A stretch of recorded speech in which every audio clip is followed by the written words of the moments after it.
அனைவருக்கும் வணக்கம். நாம் இந்த வீடியோவில் அரசியலமைப்பில் சட்டமன்ற உறவுகளுக்கான முக்கிய விதிகள் பற்றி தான் பார்க்க போகிறோம். சட்டமன்ற உறவுகள் அப்படின்றது ஆர்டிக்கிள் 245 255 வரைக்கும் உள்ளதான் சட்டமன்ற உறவுகள்.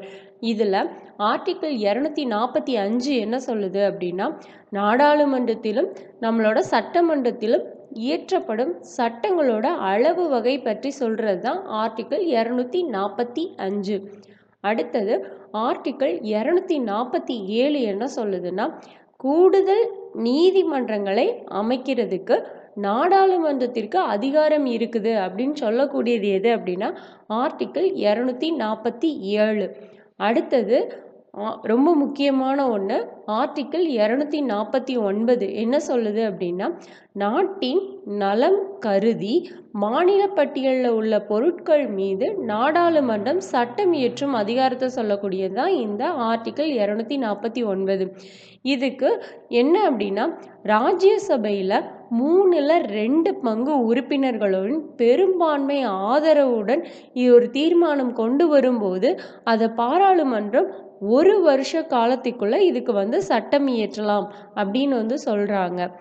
அடுத்தது ஆர்டிக்கிள் 250 என்ன சொல்லுதுன்னா, தேசிய நெருக்கடி நிலை ஆர்டிக்கிள் 352 படி தேசிய நெருக்கடி நிலை அமலில் இருக்கும்போது பாராளுமன்றம் மாநில பட்டியலில் உள்ள பொருட்கள் மீது சட்டம் இயற்றலாம் அப்படின்னு சொல்கிறது தான் ஆர்டிக்கிள் 250.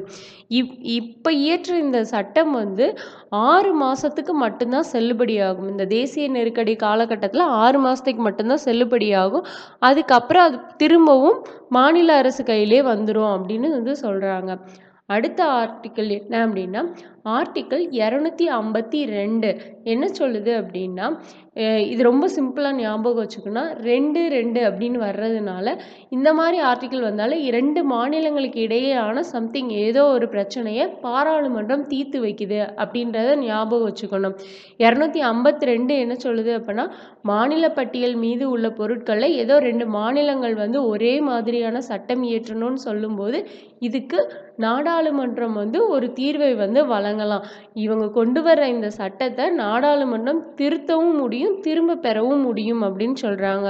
இதே மாதிரி ஆர்டிக்கிள் 262 என்ன சொல்லுது அப்படின்னா, 2 மாநிலங்களுக்கு இடையேயான நதிநீர் பிரச்சனையை பற்றி சொல்லக்கூடியது 262. ஸோ 2 அப்படின்னு வந்தாலே 2 மாநிலங்களுக்கு இடையே அப்படின்றத நல்லா ஞாபகம் வச்சுக்கோங்க.